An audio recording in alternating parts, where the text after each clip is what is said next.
E é Ele, por Ele que eu estou gastando a minha vida, perdendo tudo por amor e com alegria, dono dos meus dias. E é Ele, por Ele que eu estou gastando a minha vida, perdendo tudo por amor e com alegria, dono dos meus dias. Mais uma vez, diga: e é Ele, e é Ele, é por Ele que eu estou gastando a minha vida, perdendo, abrindo mão de tudo que não pertence a mim, porque Ele é dono de tudo, dono dos meus dias.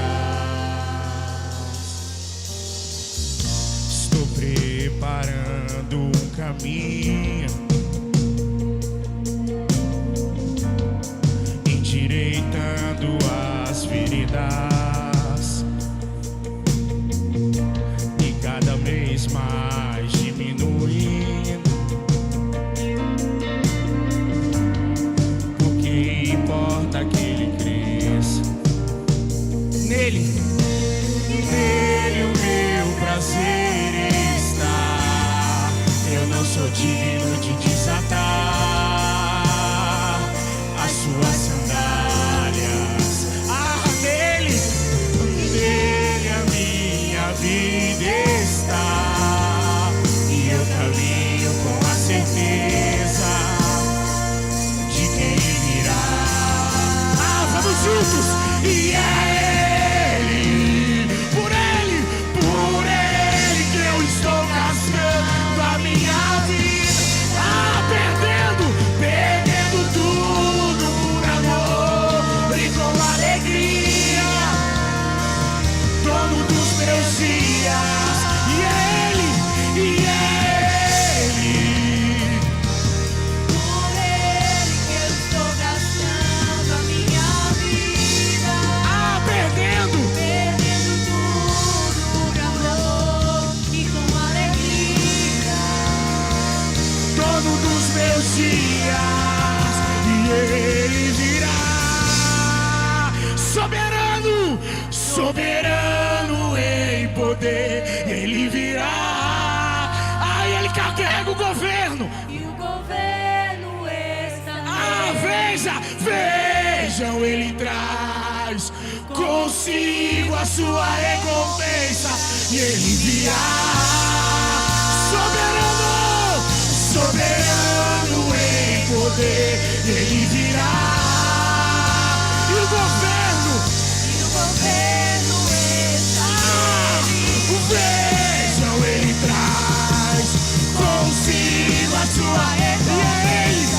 E é Ele, por Ele que eu estou gastando a minha vida, perdendo tudo por amor e com alegria, dono dos meus dias. e Ele virá, soberano em poder. E Ele virá, o governo está nele. Vejam, Ele traz consigo a sua igreja. E Ele virá, Soberano em poder, Ele virá. sobre Ele está um governo. E o governo está nele. Vejam, Ele traz Consigo a sua recompensa. E é Ele, por Ele que eu estou gastando a minha vida, perdendo tudo por amor e com alegria, dono dos meus dias. E por Ele que eu estou gastando a minha vida, perdendo tudo por amor e com alegria, dono dos meus dias. Aleluia, Jesus.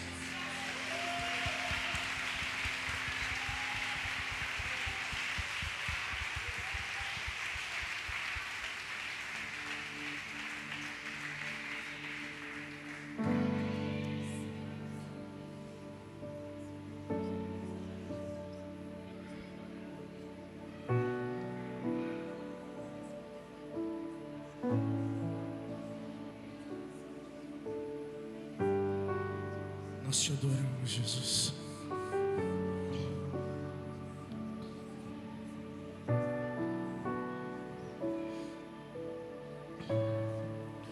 E a primavera você trouxe a mim, das minhas feridas flores fez nascer, e em meu peito um selo, eu sou do meu amado, e os seus desejos são por mim. Dos vales posso avistar as colinas, e delas posso escutar os seus passos se aproximando. Eu sou do meu amado, e os seus desejos são por mim. E eu elevo os meus olhos, e eu elevo os meus olhos para além dos montes. Eu sei, de lá vem o meu socorro, e ele vem saltando, ele vem saltando sobre os montes. Sobre os montes, e eu elevo os meus olhos, e eu elevo os meus olhos para além dos montes. Eu sei, de lá vem o meu socorro, e ele vem saltando, ele vem saltando sobre os montes. Sobre os montes, e a primavera você trouxe a mim, das minhas feridas flores fez nascer, e em meu peito ele cravou, e em meu peito um ser, porque eu sou do meu amado, e os seus desejos são por mim. Dos vales posso avistar as colinas, e delas posso escutar os seus passos se aproximando. Eu sou do meu amado, e os seus desejos são por mim, são por mim. Diga, eu elevo os meus olhos, e eu elevo os meus olhos para além dos montes. Eu sei, de lá vem o meu socorro, e ele vem saltando, ele vem saltando sobre os montes, sobre os eu elevo os meus olhos, e eu elevo os meus olhos para além dos montes. Eu sei, de lá vem o meu socorro, e ele vem saltando, e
O tempo de cantar chegou, o tempo de dançar chegou.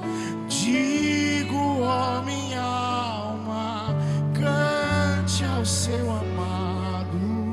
O tempo de cantar chegou, O tempo de dançar chegou. e eu elevo os meus olhos. Para além dos montes eu sei, de lá vem o meu socorro e ele vem,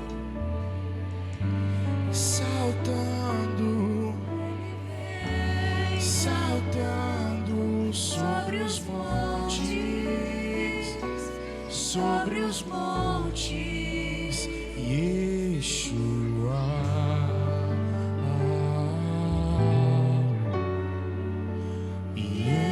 Yeshua. Diga o nome de Jesus nesse ambiente essa noite.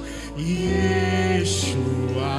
A palavra do Senhor diz: não há nome dado entre os céus pelo qual importa que sejamos salvos. Foi dado um nome a Ele, que é o maior nome entre os céus e a terra. Deus deu a Ele um nome sobre todo nome. Yeshua.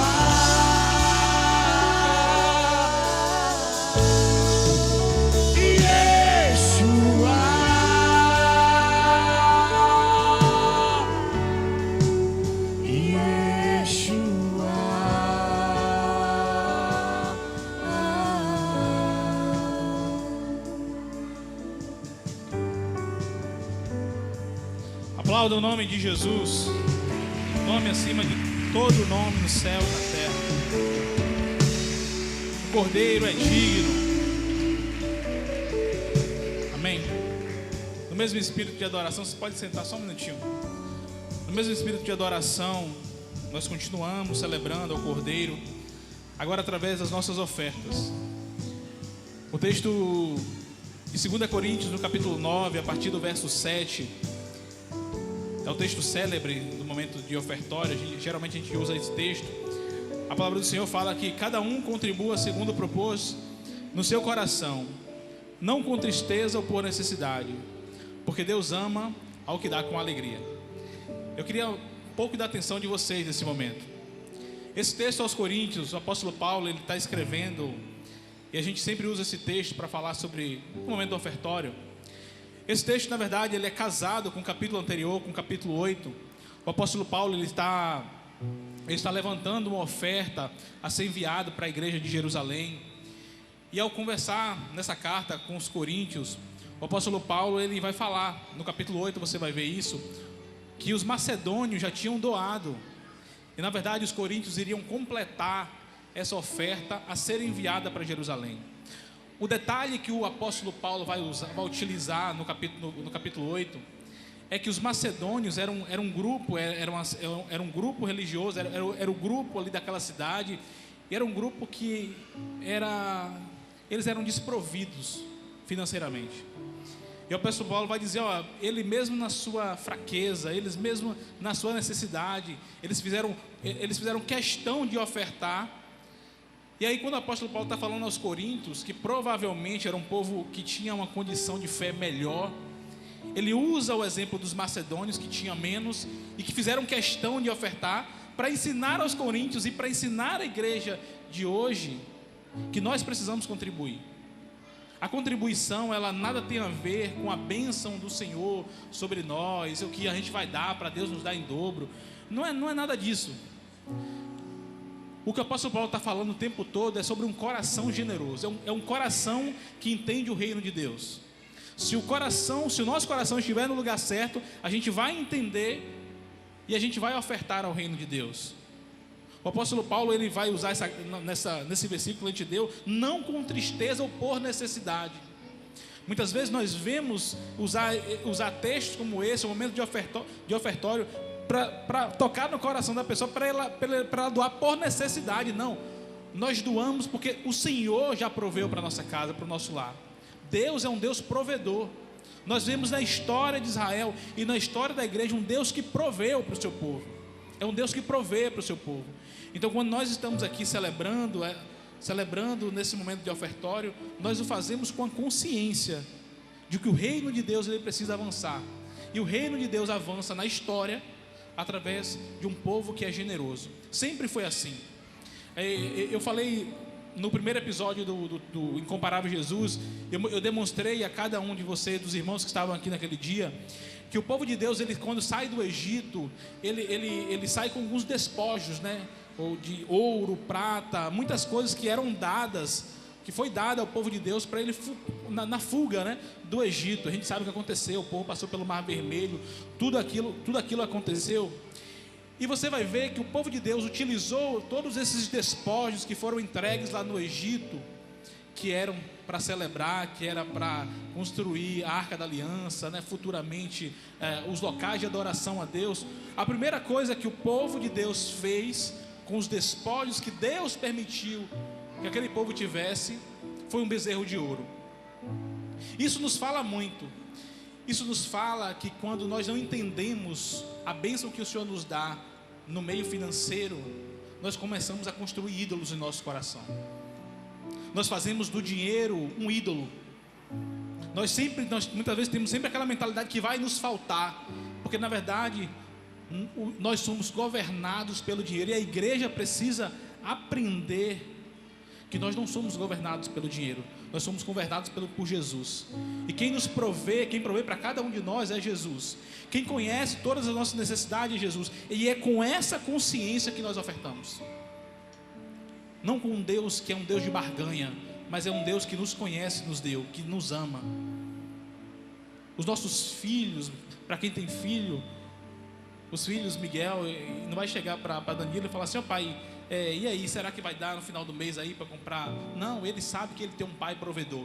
A mesma consciência deve estar em cada um de nós. Deus é o nosso Deus, e Deus ele é um provedor. Deus conhece aqueles que estão em necessidade, e a igreja do Senhor está aqui para ajudar aqueles que estão em necessidade. Mas Deus conhece também o coração daqueles que têm para ofertar. E nós precisamos ter esse coração generoso na obra de Deus. E nós devemos pedir esse coração generoso a Deus. Amém? E nesse momento você tem a oportunidade de dizimar e ofertar. Tem o irmão Marcos aqui à minha esquerda, tem a irmã Neila à minha direita. Você pode levantar as mãos. Atrás provavelmente tem um QR Code aqui atrás de mim. Você pode utilizar, mas faça isso com um coração generoso. Faça isso com o coração de quem já tem do Senhor. Faça isso com o coração de quem sabe que é um agente do reino de Deus nessa terra. Amém? Vamos orar? Vamos ficar de pé para a gente orar? Pelo dízimo e pelas ofertas. Se tiver alguém precisando de envelope, pode levantar a mão, que os irmãos estão ainda. Tem um irmão aqui no centro, aqui, ó, Marquinho, Neilo. Vamos orar. Pai, nós te damos graças, Senhor. Nós te damos graças pelo teu grande amor. O Senhor nos deu o melhor, que é Jesus. O Senhor nos deu tudo que o Senhor tinha. O Senhor não nos deu aquilo que o Senhor podia nos dar apenas, ou aquilo que sobrava ao Senhor. O Senhor nos deu o seu melhor, que é o teu Filho amado, que veio, viveu uma vida, morreu e ressuscitou ao terceiro dia por cada um de nós. Em Cristo Jesus nós somos mais que vencedores. Nós te pedimos, Senhor, um coração generoso. Nós te pedimos, Pai, a provisão sobre cada lar, sobre cada família aqui representada, sobre o celeiro dos nossos irmãos. Abre portas de emprego para aqueles que porventura estejam sem emprego. Abra portas, Senhor, de novos negócios para aqueles que são empresários. Sobretudo, Senhor Jesus, nós pedimos um coração generoso, para que nós possamos abençoar a tua igreja, para que nós possamos abençoar os nossos irmãos, para que nós possamos abençoar o teu povo, para que nós possamos, como igreja do Senhor, abençoar esse mundo e abençoar, e que a nossa bênção seja aquilo que sinalize o reino de Deus. O reino de Deus avança quando a igreja é ousada, quando a igreja proclama esse reino com ousadia. Nós pedimos a tua ousadia, sobretudo na vida financeira, Senhor Jesus. Que o Senhor venha nos abençoar, que o Senhor venha fortalecer as nossas casas, os nossos negócios, o nosso trabalho. Que o Senhor possa nos dar estratégia, Senhor Jesus. Que o Senhor venha abençoar a igreja da família, que ela seja uma igreja sábia em utilizar esses recursos, em disponibilizar esse recurso da melhor forma, Senhor Jesus. Que o Senhor abençoe cada irmão e cada irmã. Que nós queremos, Senhor, continuar te adorando, continuar enaltecendo o teu nome, porque nós estamos aqui por sermos um povo adorador. Nós te agradecemos por tudo, no nome do Cristo, do Filho de Deus. Amém e graças a Deus. Pode aplaudir o nome de Jesus. Se me humilhar diante do teu altar e sacrificar aquilo que me custar, tu inclinarás os teus ouvidos ao meu clamor. Mas vale um dia no centro do teu querer, que toda a vida sem jamais te conhecer. Tu és minha fonte, minha colheita, minha herança.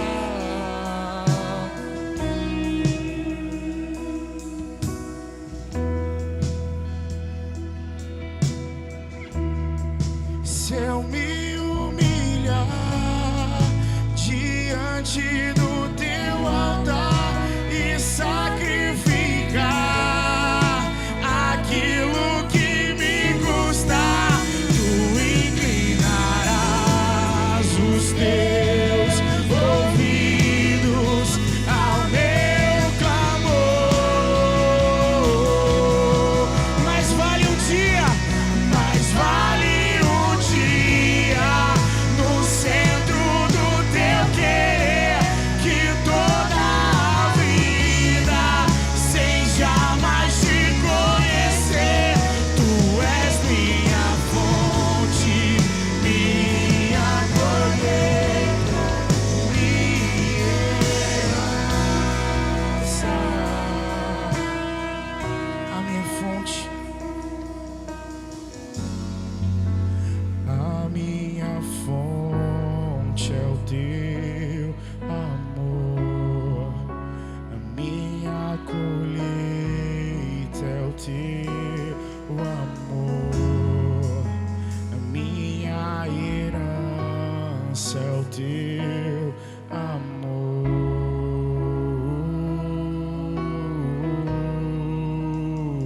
Levante suas mãos ao céu nesse sentado e diga: a minha fonte. Diga isso ao Senhor nessa noite. Amor, minha.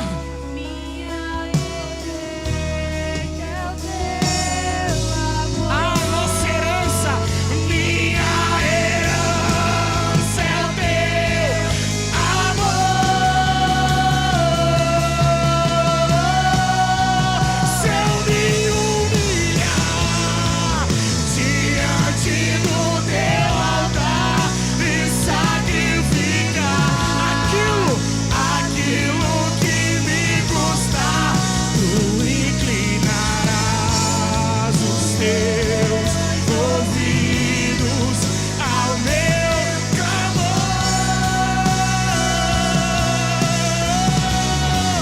Mas vale um dia no centro do teu querer, que toda a vida sem jamais te conhecer. Tu és minha fonte, minha colheita, minha herança.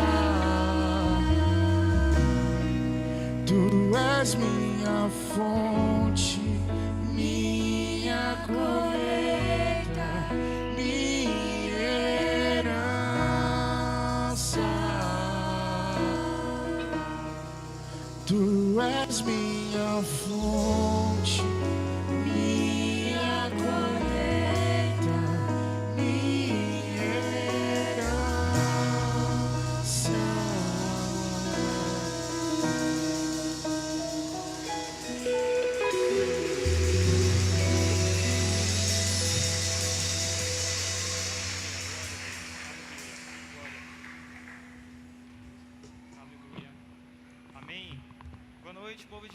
Graças e paz, amém? Vocês estão bem? Glorificado seja o nome do Senhor Jesus. Nós estamos aqui essa noite recebendo os irmãos da Igreja Comunidade da Fé. Quero agradecê-los desde já, amém, por todo o apoio, por estarem aqui hoje, servindo ao Senhor nessa casa. Queria orar pelas crianças, amém? Antes de iniciar a palavra, queria convidar todos os pequeninos que vão partir para a aula nesse instante.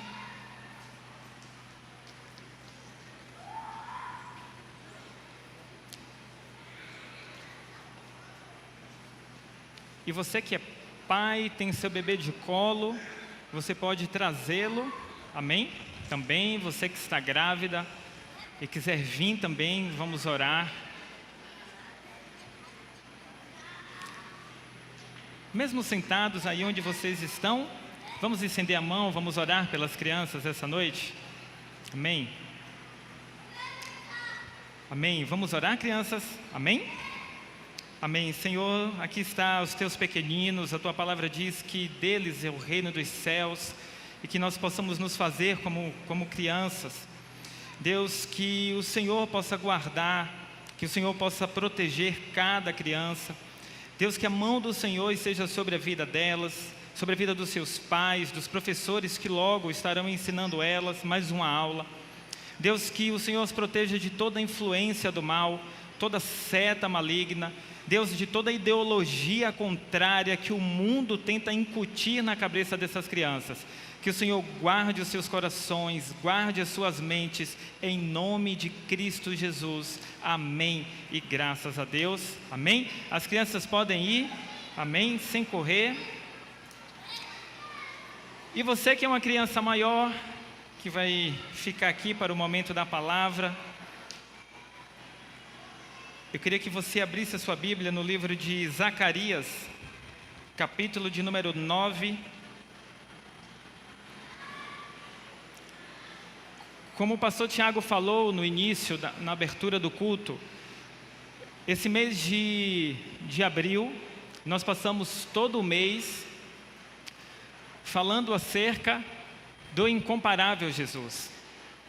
E o pastor Tiago abriu a série no primeiro domingo do mês, falando sobre a criação, falando sobre a queda, sobre o plano de Deus.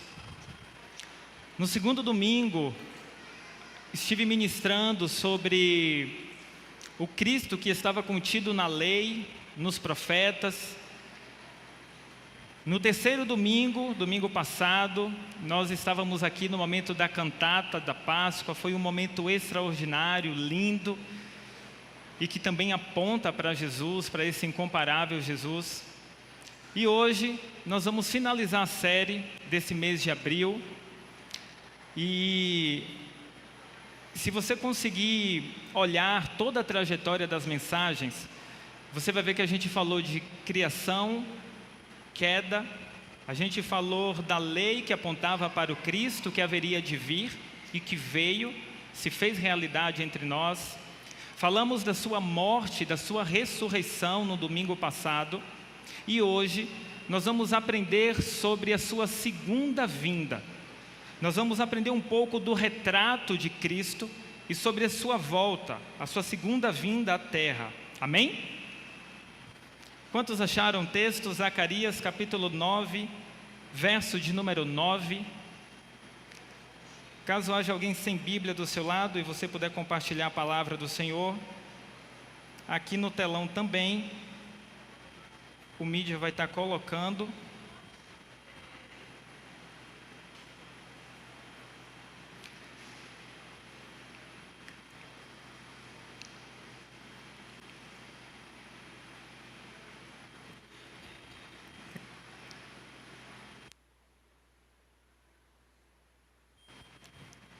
Amém. Zacarias, capítulo de número 9, verso de número 9.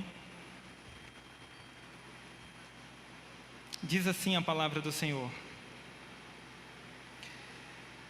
Alegra-te muito, ó filha de Sião, exulta, ó filha de Jerusalém, eis que o teu rei virá a ti, justo e salvador, pobre e montado sobre um jumento, e sobre um jumentinho, filho de jumenta.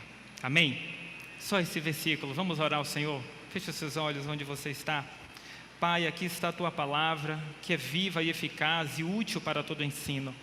Pedimos ao Senhor que abra a nossa mente, abra o nosso coração para aquilo que o Senhor tem para nós essa noite.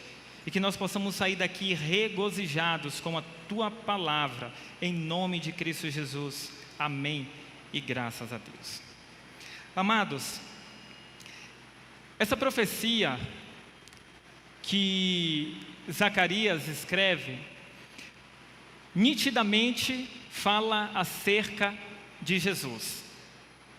Nitidamente, Zacarias está apontando para a primeira vinda de Cristo sobre a face da terra. Alegra-te, ó filha de Sião, Jerusalém, eis que o teu rei virá a ti, justo, salvador, pobre, montado no jumento. E esse retrato de Jesus, esse retrato que Zacarias faz aqui acerca do Mestre, é um retrato em que os judeus não compreenderam. Quando nós vamos ler nos evangelhos, quando Jesus está adentrando a Jerusalém, cumprindo essa profecia, montado no jumento, as pessoas estão exclamando: Hosana, Hosana, bendito é o que vem em nome do Senhor.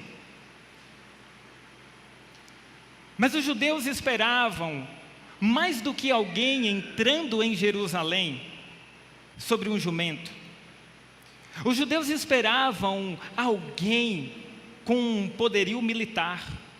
Os judeus esperavam um libertador da opressão que eles sofriam de Roma. Eles esperavam alguém que pudesse pôr fim ao seu sofrimento. E talvez eles imaginassem a figura de um grande guerreiro, montado num cavalo, cercado de exércitos. E os judeus naquele momento estão clamando ao Senhor e estão dizendo: Hosana, bendito é o que vem em nome do Senhor.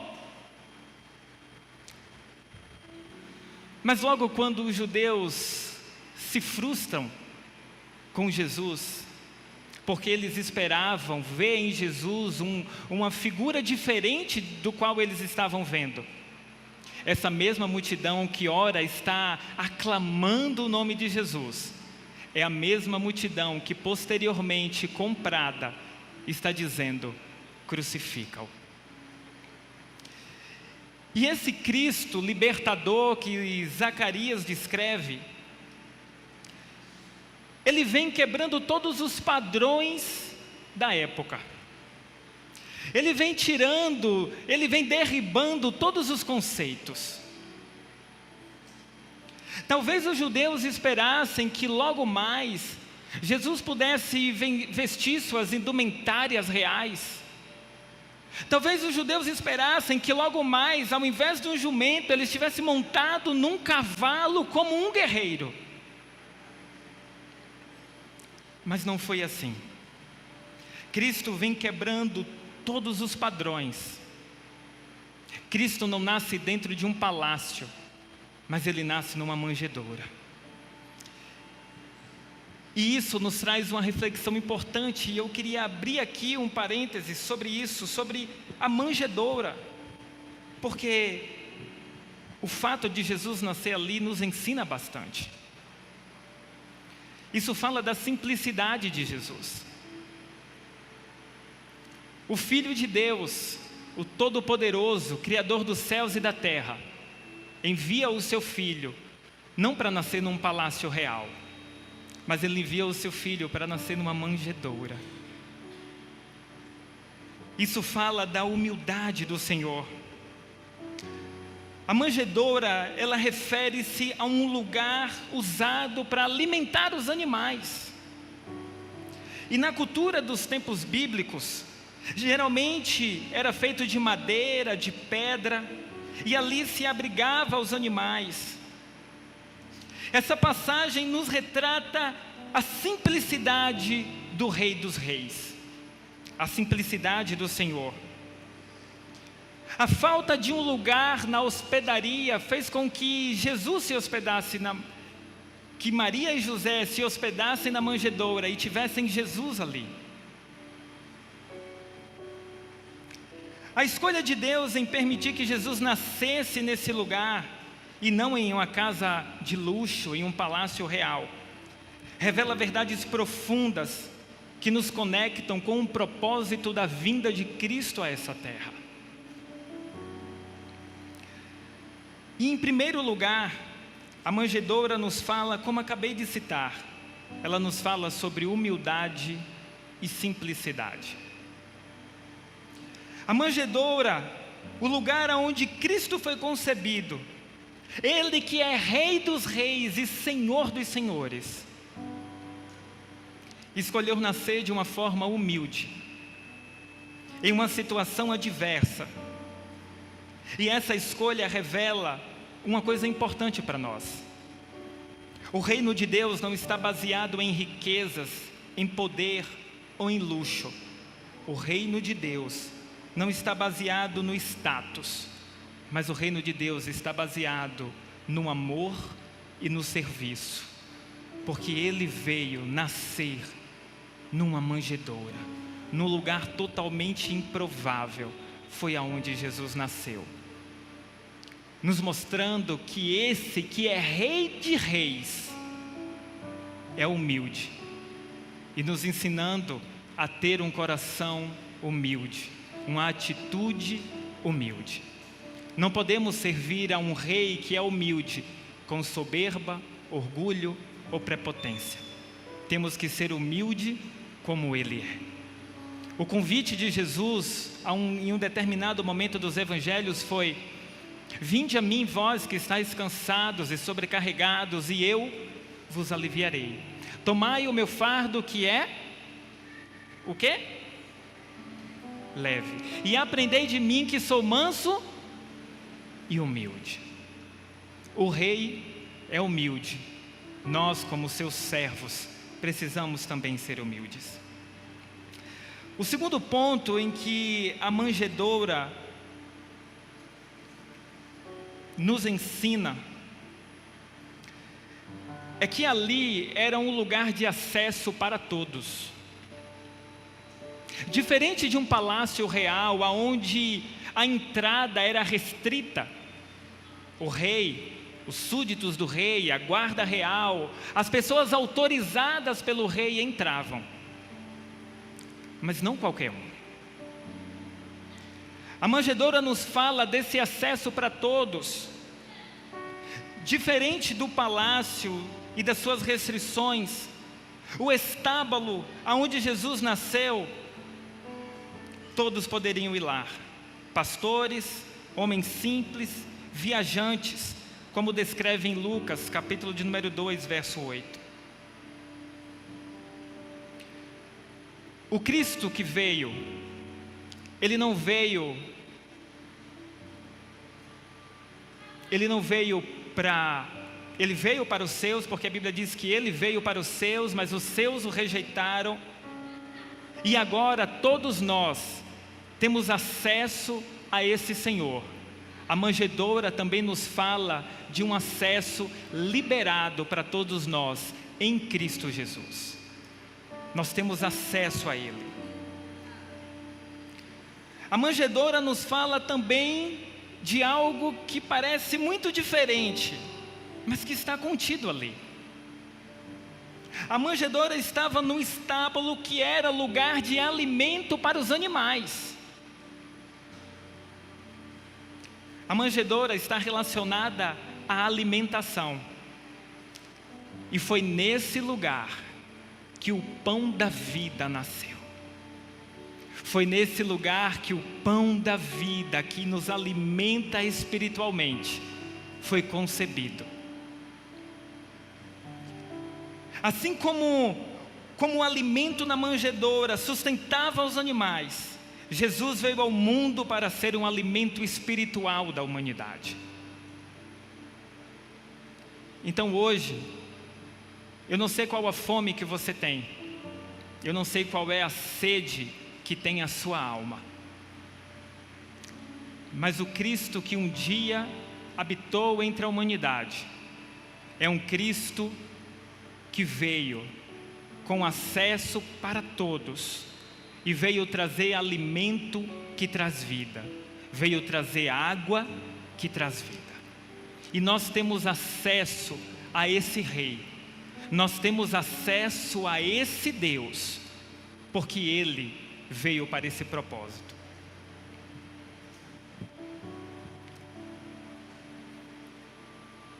A manjedoura ainda nos fala de humildade pessoal. A Bíblia diz que Ele, mesmo sendo Deus, não teve por usurpação ser igual a Deus, mas tomando a forma de servo, aniquilou-se a si mesmo, e cumprindo o propósito, viveu, e foi até a morte de cruz, morrer em nosso lugar. A manjedoura nos fala de uma humildade que nós precisamos ter. Nós precisamos entender que esse Senhor, que está agora sentado num trono de glória, foi um Deus tão humilde, ao ponto de habitar com sua criação, homens, pecadores, falhos, limitados. Mas mesmo assim, Ele não abriu mão de ter e de viver entre nós, para nos resgatar.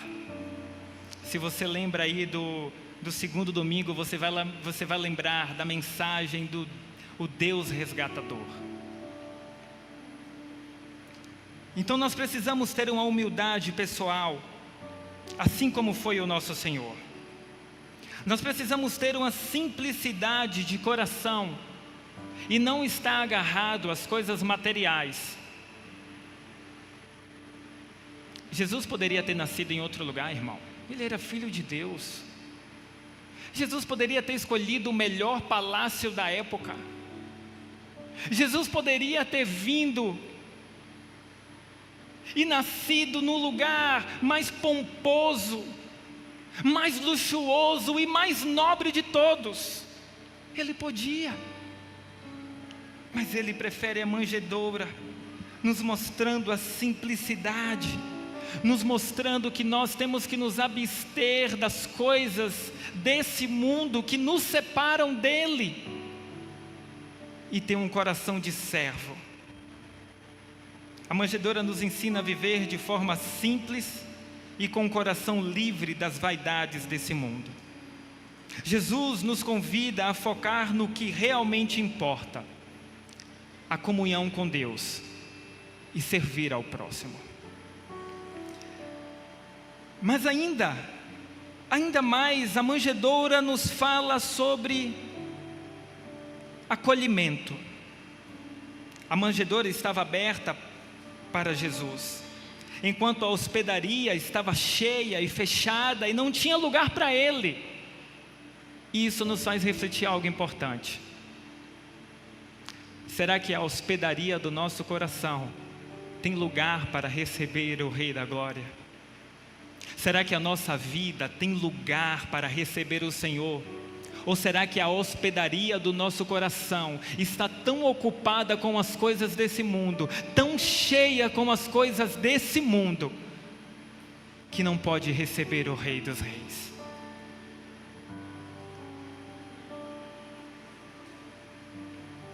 Devemos nos perguntar e refletir se a nossa vida tem espaço e se nós estamos dispostos a abrir a porta do nosso coração para o Senhor. O chamado do Senhor em Apocalipse é: eis que estou à porta e bato. E se alguém ouvir a minha voz e abrir a porta, eu entrarei, cearei com ele e ele comigo. Hoje, o Senhor te trouxe aqui, e o convite é que você abra a porta do seu coração, para que esse simples Jesus, esse incomparável Jesus, possa habitar na sua vida, e possa mudar a sua história, e possa reescrever uma nova história para você. Amém?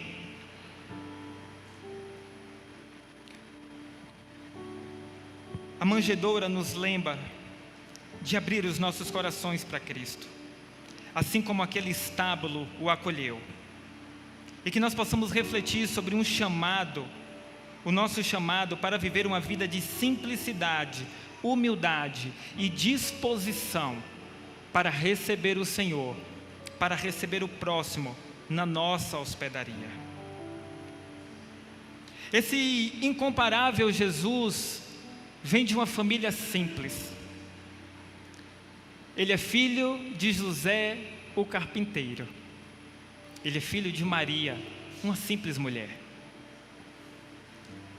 Esse simples Jesus poderia ter vindo de uma família, e embora nós sabemos que ele vem de uma linhagem real, pois ele é descendente de Davi, mas ele poderia, no momento em que veio, nascer dentro de um palácio. Eu até estava conversando, eu e o pastor Tiago estávamos conversando sobre isso no último culto de jovens. Ele poderia nascer dentro de um palácio, ser da família de um imperador.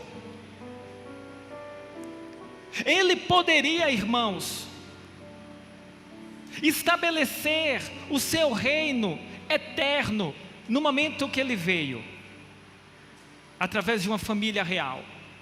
Ele fundaria uma dinastia perpétua, e nenhum homem, e nenhuma nação, e nenhum reino seria capaz de destruir.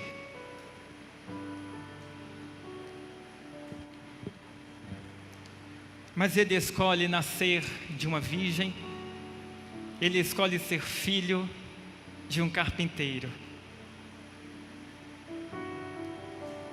E eu acho isso extraordinário, porque o nosso Senhor, sendo quem é, todo-poderoso, o nosso Senhor, sendo Filho de Deus, ele preferiu ser simples e humilde. Ele preferiu trazer amor, pregar o amor, se entregar por amor, para que eu e você pudéssemos ser ensinados sobre a importância da simplicidade. Como é bom ser simples.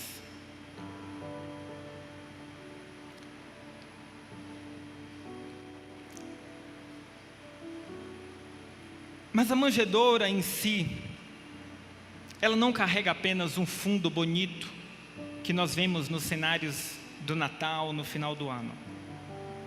Ela carrega profundos ensinamentos sobre humildade, simplicidade e o propósito de Jesus na terra. O Salvador do mundo não nasce em um contexto real, em um reino, mas no estábulo, fazendo com que o reino do Senhor fosse acessível a todos, mostrando o seu amor e a sua pureza de coração. Aquele povo que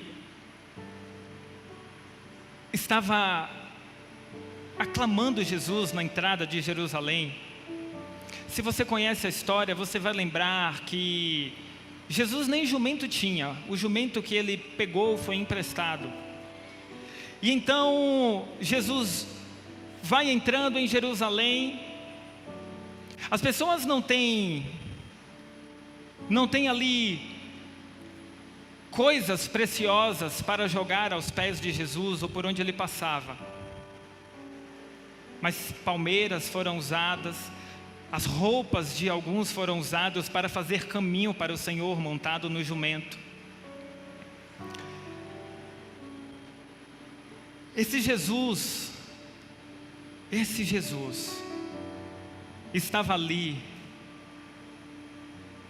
nos ensinando a importância que existe em nós, o imitarmos, em buscarmos ser simples como Ele é, humilde como Ele é. Jesus era de uma cidade simples chamada Nazaré. uma região desprezada, uma região que não se falava bem de Nazaré. Se você lembrar da história de quando Felipe vai chamar Natanael para ver Jesus, Felipe diz: olha, Natanael, vamos ver Jesus, aquele de quem Moisés e os profetas falaram, Jesus de Nazaré. Aí Natanael diz assim: não, peraí, calma lá, de Nazaré? Vem alguma coisa boa de lá?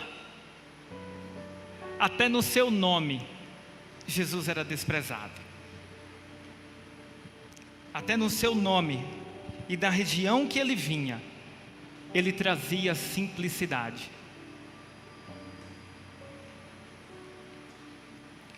O povo talvez esperasse que Jesus, logo após a sua entrada triunfal em Jerusalém, pudesse se levantar como um líder político ou como um guerreiro na época para libertá-los da opressão de Roma. Mas não foi isso que aconteceu. As pessoas se decepcionam com Jesus. Ora grita Hosana, Hosana, ora grita crucifica-o, crucifica-o. Jesus vestiu roupas de camponês e não vestimentas reais. Jesus não veio com uma coroa de rei, mas foi colocado na sua cabeça uma coroa de espinhos.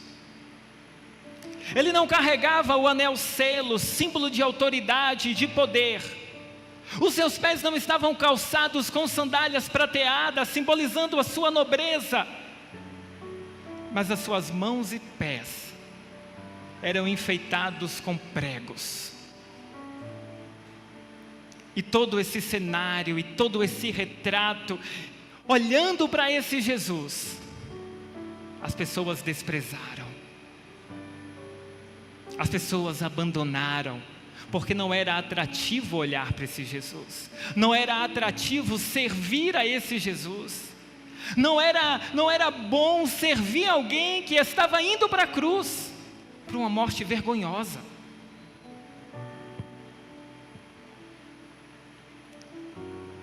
Mas hoje, irmãos, hoje, pela graça e pela misericórdia do Senhor, nós conseguimos compreender que da forma que Ele veio, o que Ele passou, cumprindo a vontade de Deus Pai, foi para que eu e você tivéssemos acesso à salvação e à vida eterna. Quando olhamos para esse Jesus preso na cruz com os pregos, Isaías declara: não havia beleza nele para que desejássemos, era o mais desprezível dos homens.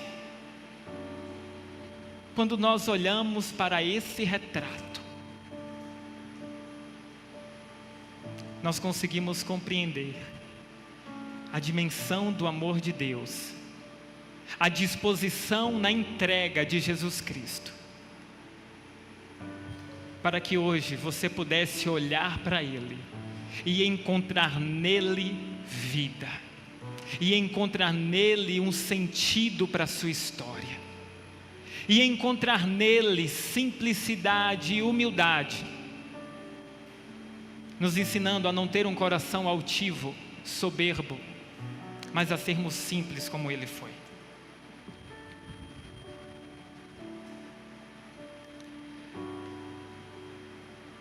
Jesus poderia ter derrubado o governo de Roma se quisesse. Jesus poderia ter botado fim ao motim dos líderes religiosos que estavam pretendendo prendê-lo e crucificá-lo. Ele poderia fazer isso. E ele não precisava de um exército militar para fazer isso. Os seus 12 apóstolos, eles poderiam, no poder de Cristo, derrubar o governo de Roma. Mas o Senhor preferiu se entregar na mão de homens pecadores para viver a vontade de Deus, e nos ensinando que vale a pena viver a vontade de Deus. O Senhor hoje te chama para viver a vontade dEle na sua vida. O Senhor hoje te chama a viver uma nova história na sua vida. Ele te chama para você olhar para Ele e ter nele o maior exemplo de homem que já pisou sobre a face da terra. Talvez te falte referências de homens de Deus. Talvez te falte referências de bons homens na terra. Mas se você olhar para Cristo, você vai ter uma referência acima de todas as outras. E nele, nós podemos ter a certeza de que estaremos seguros, protegidos e de que a nossa esperança não vai falhar.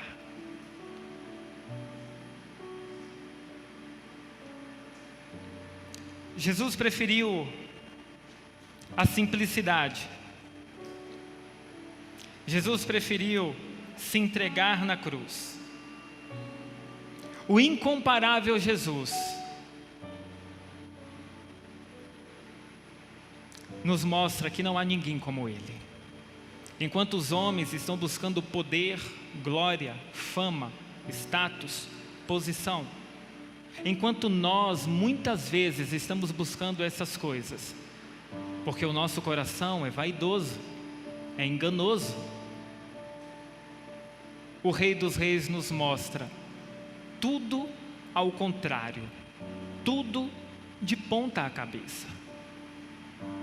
Ou na verdade, talvez a nossa vida esteja de ponta cabeça, e o Senhor nos mostra um caminho excelente e perfeito, que ajusta a nossa vida segundo a sua vontade. Quem é como Ele? O incomparável Jesus.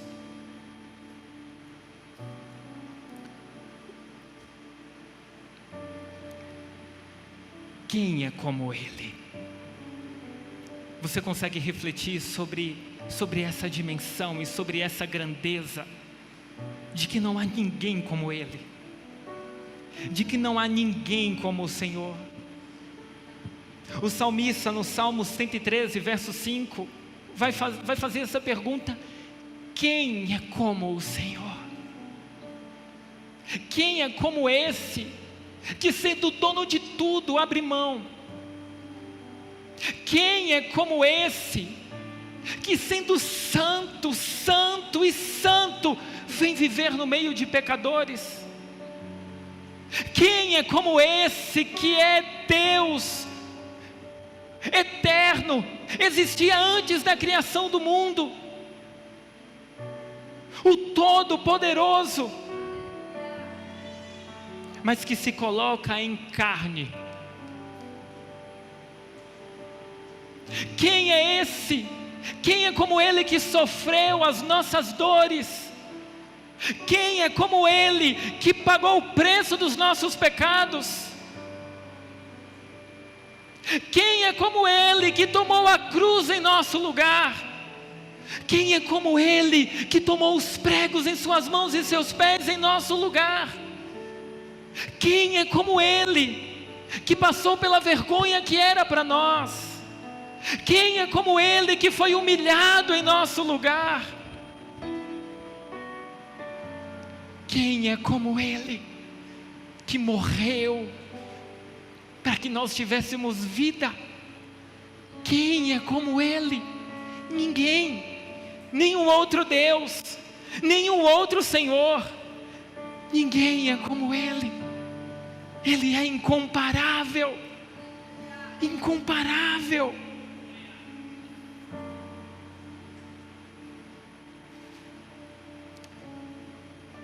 A profecia de Zacarias, o retrato de Cristo que nós conseguimos enxergar aqui, são a sua primeira vinda.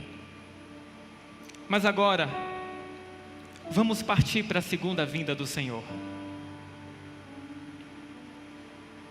A segunda parte da história, e que eu intitulei de O Fim, que será uma continuidade. Parece paradoxal, né? O fim que será uma continuidade. Agora, aquele bebê nascido na manjedoura, ele não vem mais para a manjedoura, mas agora, como declara Marcos capítulo 13, verso 26, ele virá em poder e glória. Ele não estará mais montado no jumento, as nuvens serão as carruagens reais. E esse que virá em poder e glória, e virá na glória de seu Pai, retribuir a cada um conforme as suas obras. Ele trará justiça sobre a terra,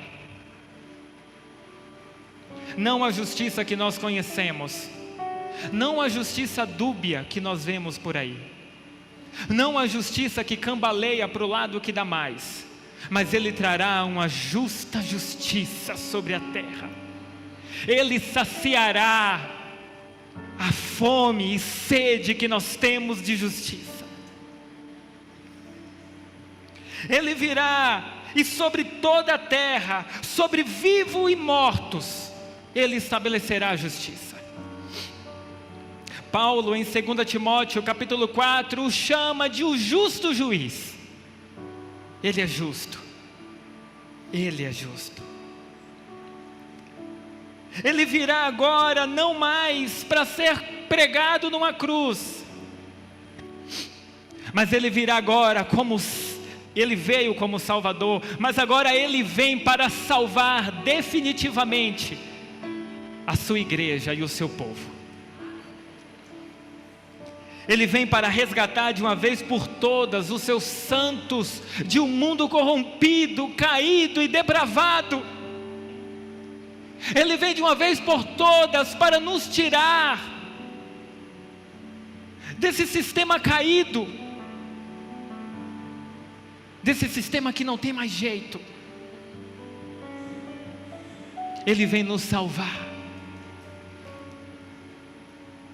A nossa esperança pode continuar firme no Senhor, embora os dias sejam maus, embora o amor de muitos tenha se esfriado, e nós estamos cercados de notícias ruins, de coisas ruins, acontecimentos ruins. Embora tudo isso, embora o mundo esteja caindo ao nosso redor, a nossa esperança pode estar firme no Senhor, porque o nosso Salvador virá. Aleluia! O nosso Salvador virá. Ele virá como príncipe da paz, estabelecendo uma paz, não a paz que os homens estão buscando através de um líder, não a paz que o mundo busca através das conquistas das coisas dessa terra, mas Ele vem estabelecer uma plena paz, que satisfará a nossa vida completamente.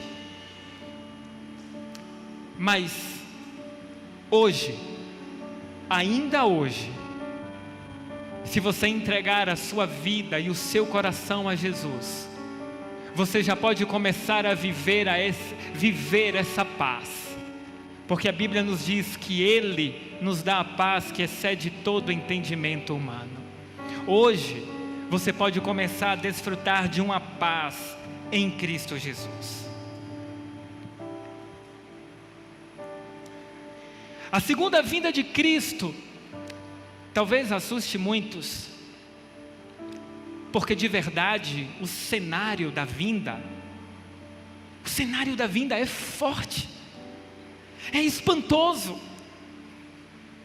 Amós declara que naquele dia será dia de trevas.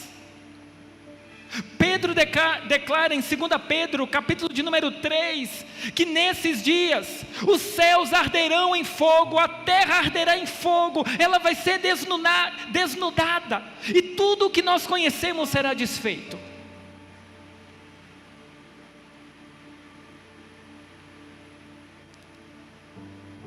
Mas a igreja do Senhor, os salvos, eles não precisam temer a vinda do Senhor. A igreja do Senhor, pelo contrário, ela não precisa ter medo da vinda do Senhor. A igreja, ela deve esperar e anseiar e desejar a vinda do Senhor.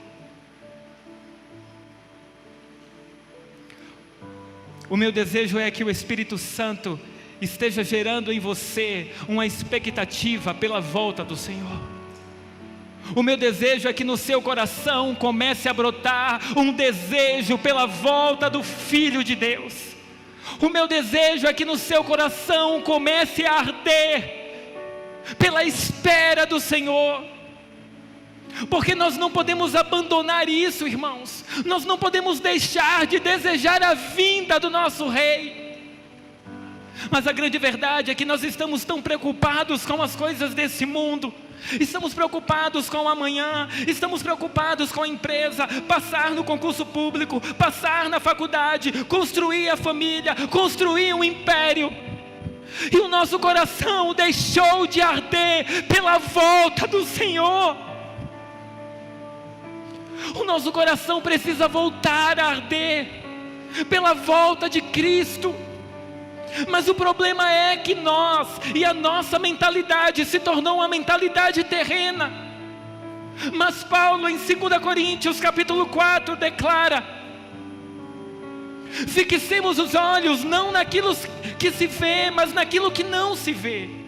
Pois aquilo que se vê é transitório e passageiro, mas aquilo que não se vê é eterno. O Senhor hoje está nos chamando, está nos conclamando, para que nós possamos desejar a sua vinda, anseiar pela sua vinda, e que esse seja o arder no nosso coração, desejar a vinda do Senhor, porque só Ele, irmãos, só Ele vai conseguir colocar um ponto final em todo o problema da humanidade. Só Ele vai conseguir satisfazer toda a nossa necessidade. Só Ele.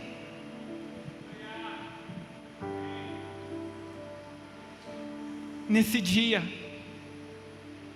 nessa sua segunda vinda, Ele não mais estará na mão de homens pecadores.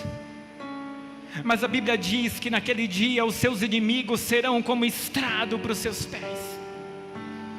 Naquele dia, irmãos, o Senhor voltará em grande glória e poder, e a sua segunda vinda será visível a todos. Todo olho o verá. Apocalipse, capítulo de número 1, verso de número 7. A vinda do Senhor será inesperada. Embora nós sabemos que Ele vai vir, embora saibamos que Ele falou que vai voltar, ainda assim, segunda epístola de Pedro, capítulo 3, vai falar que Ele virá como um ladrão, de forma inesperada. Ele não vai mandar o WhatsApp: se preparem, porque eu estou chegando. Ele não vai colocar no grupo da igreja: ei, povo meu, arruma as coisas, põe a tua vida em ordem, abandona o teu pecado, abandona essa vida que você tem vivido, porque eu estou chegando. Ele virá como um ladrão, que não manda mensagem, não manda recado. Ele aparece, e Ele estará diante de todos os homens, e todos os homens se lamentarão por causa dele, e todo ser humano dobrará os seus joelhos e confessará com a sua língua que Ele é o Senhor.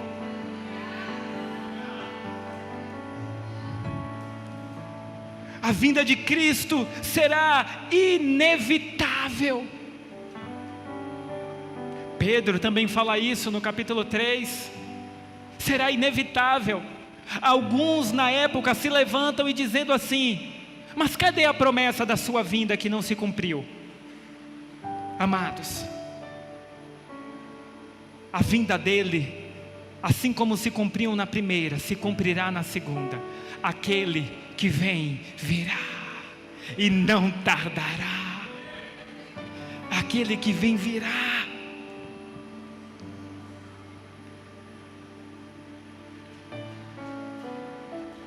E nós temos que desejar essa volta.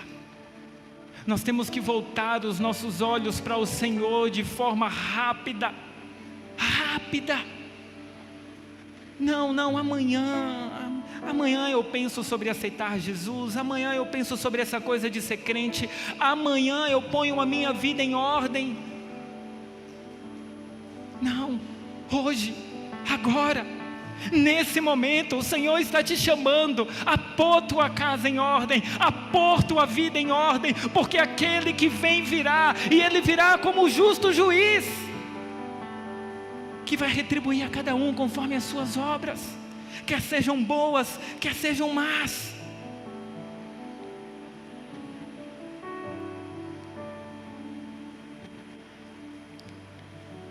Ele virá para enxugar dos nossos olhos toda lágrima. Queria que você abrisse comigo no livro de Apocalipse, capítulo 21. Já estou partindo para o encerramento.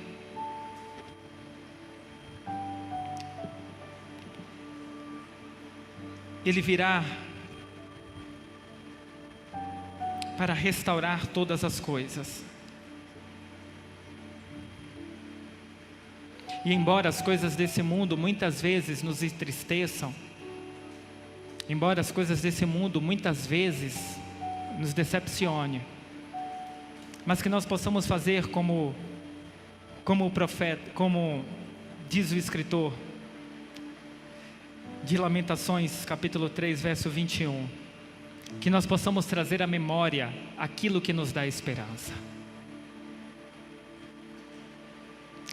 Mas vamos lá, Apocalipse, capítulo 21, verso de número 1, diz assim: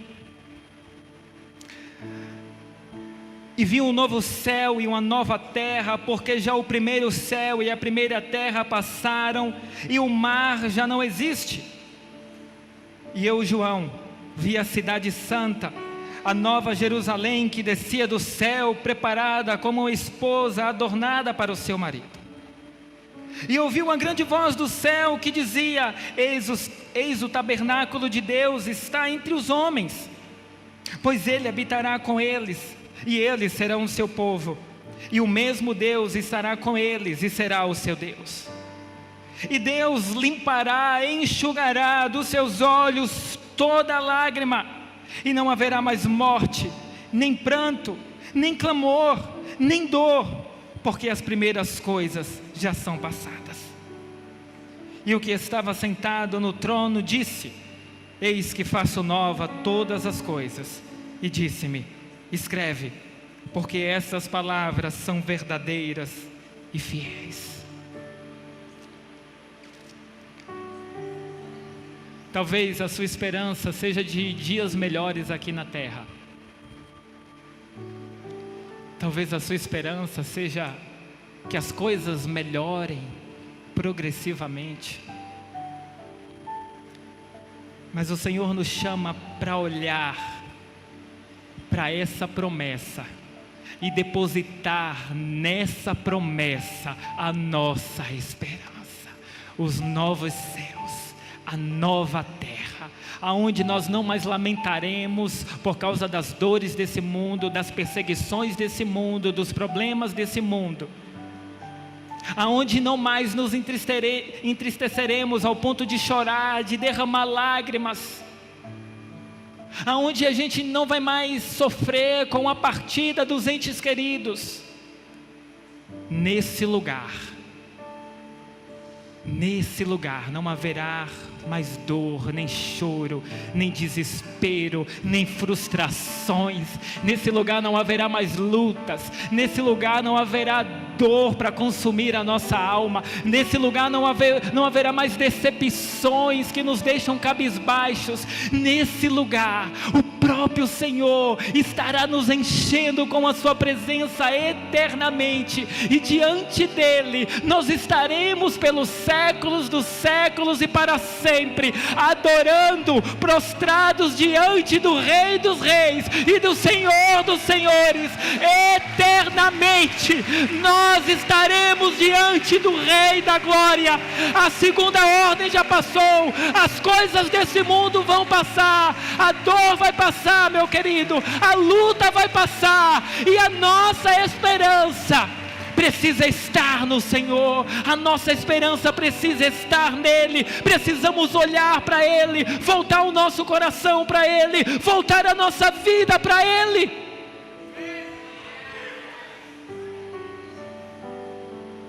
Porque ele é a nossa verdadeira esperança.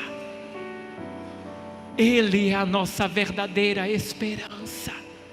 Somente ele. Ele, já estou finalizando, estamos ainda dentro do horário. Ele voltará para nos colocar no lugar de encontro permanente com ele. Eu queria agora que você voltasse um pouquinho comigo na história. Livro de Gênesis, capítulo de número 3, vai falar que Deus plantou um jardim no Éden. Depois você pode conferir em casa. E nesse jardim, toda viração do dia, Deus vinha ao encontro de Adão e Eva.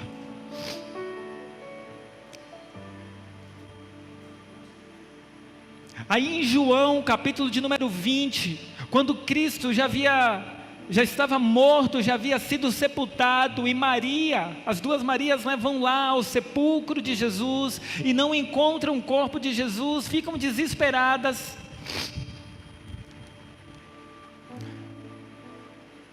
A Bíblia diz então que Maria, falando com um homem que ela ainda não sabia que era Jesus, ela está desesperada, aí o homem pergunta, Jesus pergunta para ela: por que choras? Aí ela diz: Senhor, levaram o corpo do meu Senhor, se você sabe onde está, me diz onde está, que eu vou buscar. E João diz assim: e ela pensava que fosse um jardineiro, porque muito provavelmente o sepulcro que Jesus foi sepultado, o sepulcro de José que era emprestado, aquele sepulcro estava num jardim. Aí nós começamos a ter uma dimensão. Existia um jardim no começo da história. Quando o Senhor ressuscita, Ele está muito provavelmente no jardim, no lugar de encontro. Assim como Ele encontrou Adão e Eva, Ele encontrou Maria desesperada no jardim. E você lembra que no jardim havia a árvore da vida? Havia a árvore do conhecimento do bem e do mal, do qual Eva tomou o seu fruto e comeu e deu ao seu esposo. Mas havia a árvore da vida. E o Senhor então, após a queda do homem, protege a árvore da vida, para que o homem não coma e viva eternamente. Só que eu queria agora com você pular em um capítulo 22 de Apocalipse.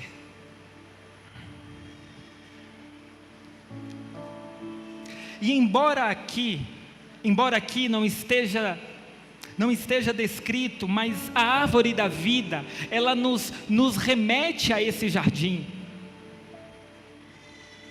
E mostrou-me um rio puro da água da vida, claro como um cristal, que procedia do trono de Deus e do Cordeiro. E essa aqui já é uma realidade da eternidade. E no meio da praça, de um lado e do outro do rio, estava a árvore da vida, que produz 12 frutos, dando seu fruto de mês em mês, e as folhas da árvore são para a saúde das nações. Agora veja, o lugar de encontro no Éden, um lugar de encontro após a ressurreição, e agora nos parece aqui que este lugar da árvore da vida nos parece que também é um jardim, um lugar de encontro. O Senhor, Ele quer nos levar a esse lugar, aonde nós estaremos diante dEle face a face, e o conheceremos como Ele é, e estaremos com Ele eternamente. O Senhor quer te levar a esse lugar de encontro, querido. O Senhor quer te levar a esse lugar de permanência, para que quando Ele voltar, você possa ser levado com Ele, subir com Ele e estar com Ele nesse lugar de encontro permanente. Que nós essa noite possamos voltar os nossos corações ao Senhor. Que a nossa expectativa não seja a melhora do mundo, mas que a nossa esperança esteja no retorno do nosso resgatador. Porque Ele vem.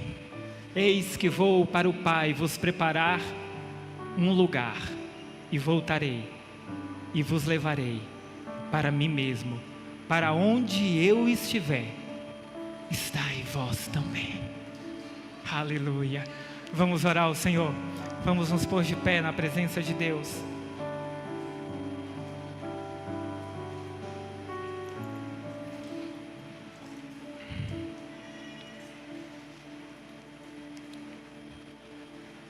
Onde você está,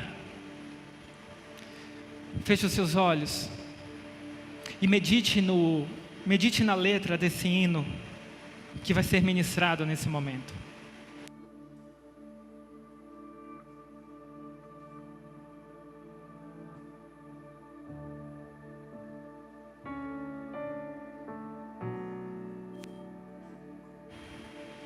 Comece a adorar o Senhor onde você está. Comece a falar a Ele palavras de amor. Comece a se derramar diante do Rei da Glória, daquele que se fez tão simples e humilde. Quem é como tu, Jesus? Não há ninguém além de ti, que é manso e humilde assim. Não há ninguém igual a ti.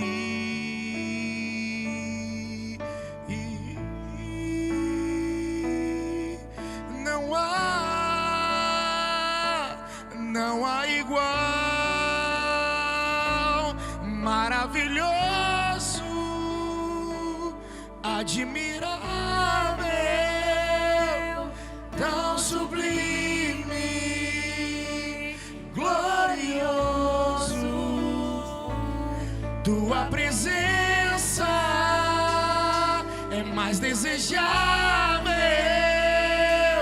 do que o ouro, melhor que a vida é o teu amor maravilhoso,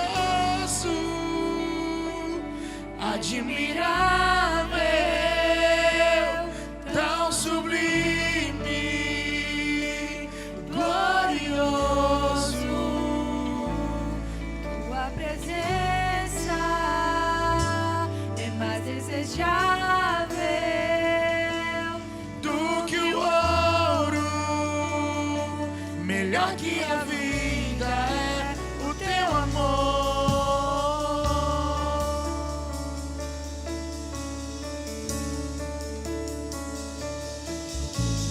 Quem é como tu, Jesus? Não há ninguém além de ti, que é manso e humilde assim. Não há ninguém igual a ti.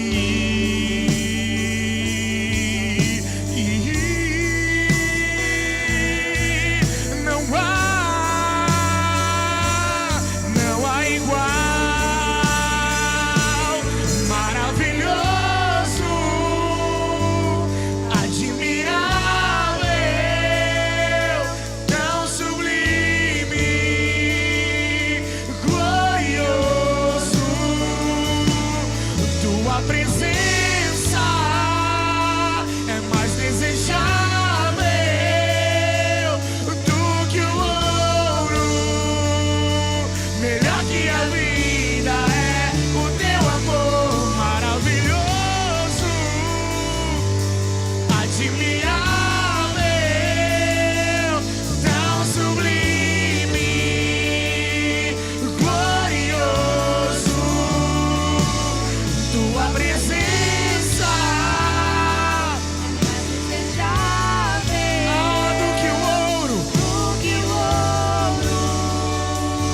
melhor que a vida é o teu amor.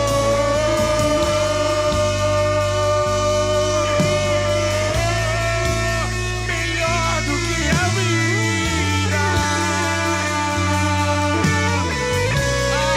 Nada é igual a ti, Jesus.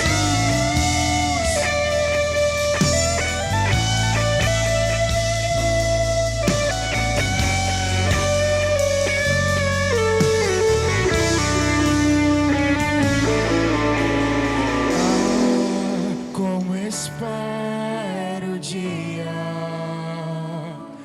em que verei a face do meu amado. Como espero o dia em que a alegria enfim será completa.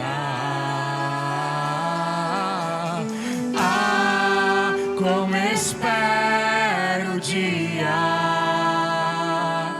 em que verei a face do meu amado.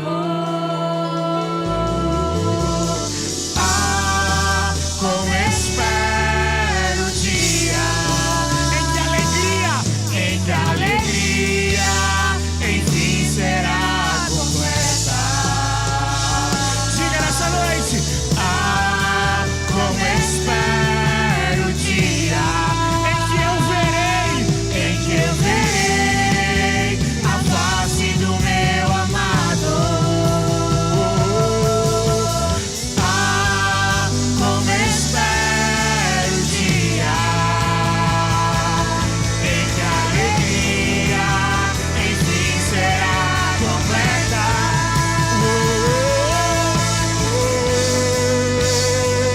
Eis-me aqui, rendido estou.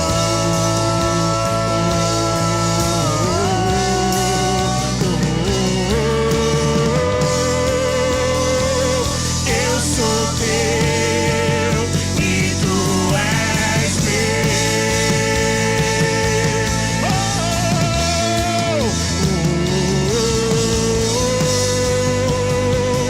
Eis-me aqui, rendido estou.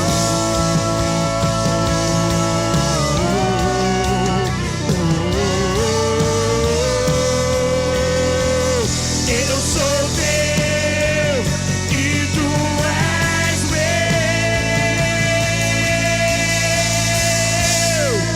E os anjos cantam santo, toda a criação santo, exaltado és santo. Diga santo pra sempre. O teu povo canta santo, sim ao Rei dos Reis.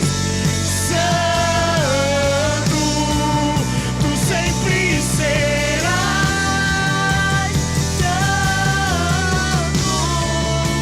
santo pra sempre.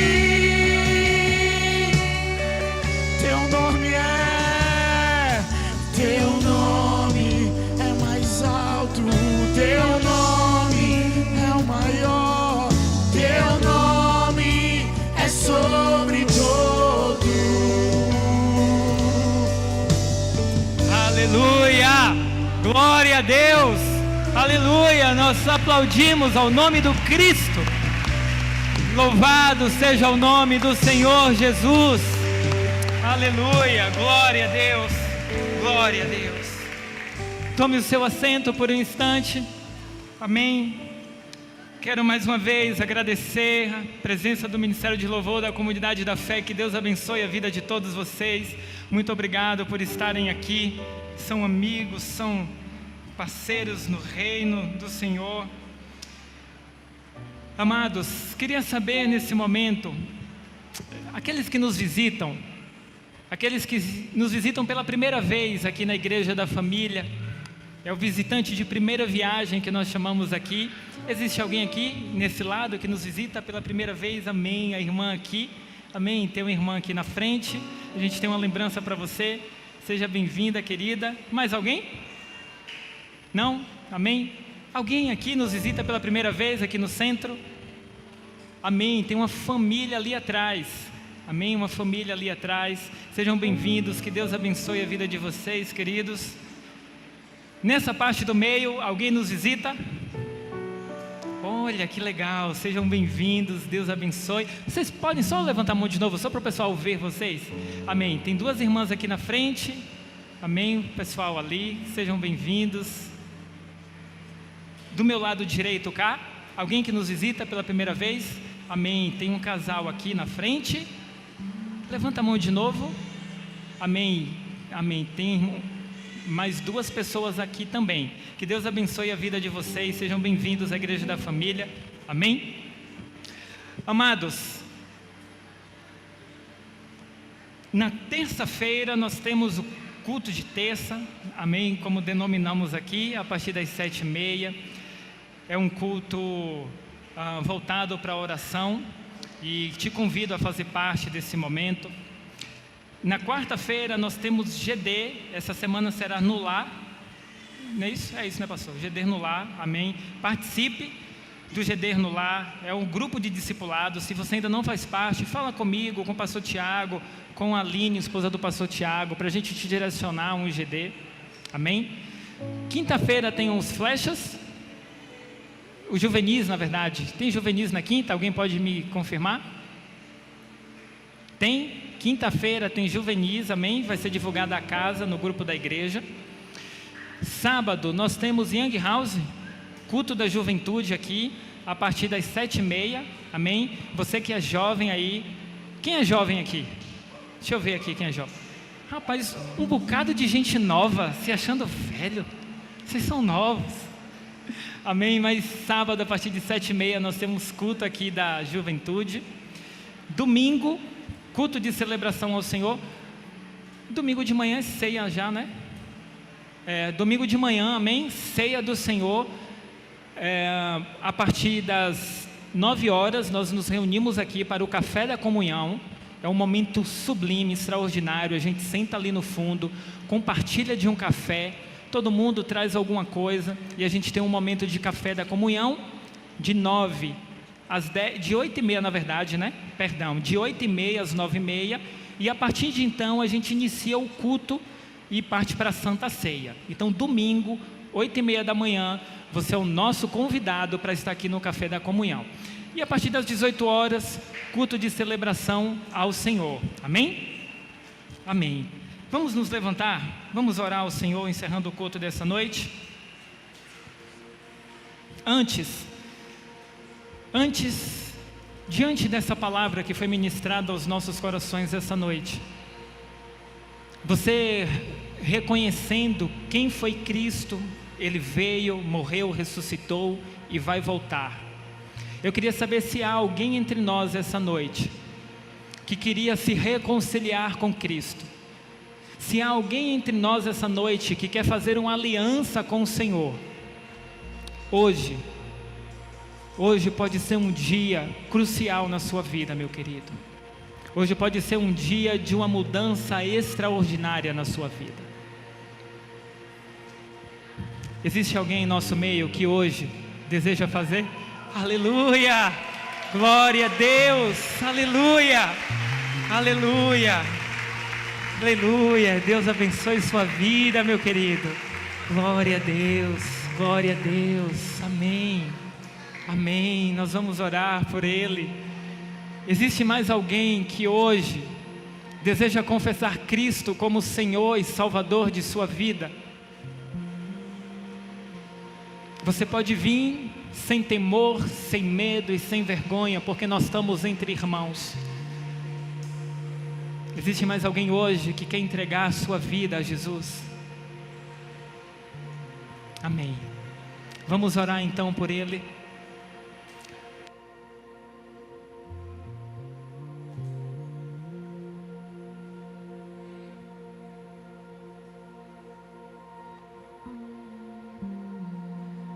Amém. O Leandro, hoje, vem à frente para confessar Jesus Cristo como Senhor e Salvador de sua vida. Aleluia. Nós aplaudimos ao nome do Cristo. Aleluia. Glória a Deus. Aleluia. Amém.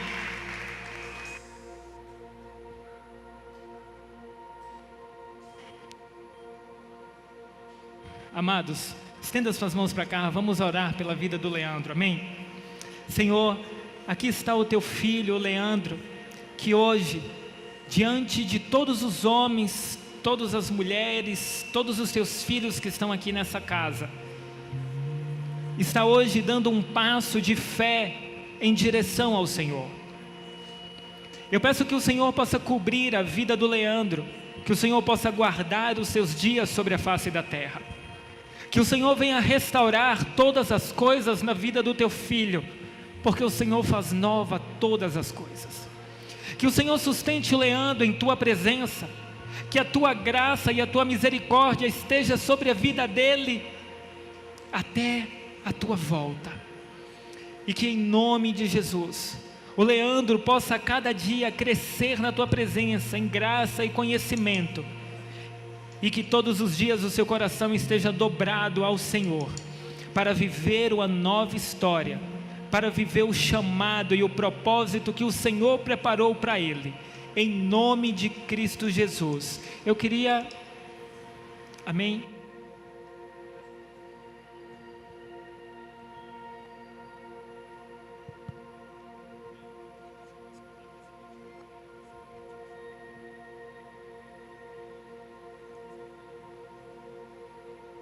Eu, Leandro, hoje confesso diante de vocês Jesus Cristo como meu Senhor e meu Salvador. Amém.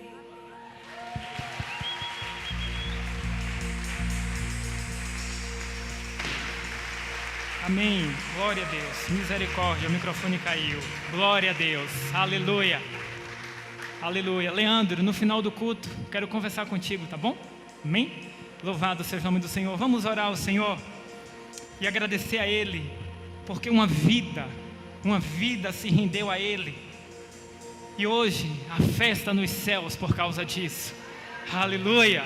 Amém? Vamos orar. Senhor, nós queremos te agradecer por todas as coisas, agradecemos pelos irmãos que estavam aqui ministrando louvor, agradecemos pela palavra, pelos irmãos que serviram na mídia, na recepção, na sala das crianças, e sabemos que em todas as coisas, tudo aponta para o Senhor, tudo converge no Senhor. Deus, que o Senhor possa levar o teu povo para casa em paz, em segurança, que o Senhor nos dê uma semana extraordinária na tua presença, e que nós, com grande expectativa e desejo, possamos desejar a tua volta todos os dias, até que o Senhor venha ou até que o Senhor nos leve para ti. Que o Senhor guarde os nossos corações, acrescente a nossa fé, em nome de Cristo Jesus. Amém. E graças a Deus. Boa noite, Igreja da Família. Graça e paz. Deus te abençoe. E Ele virá, soberano em poder. Ele virá, e o governo está nele.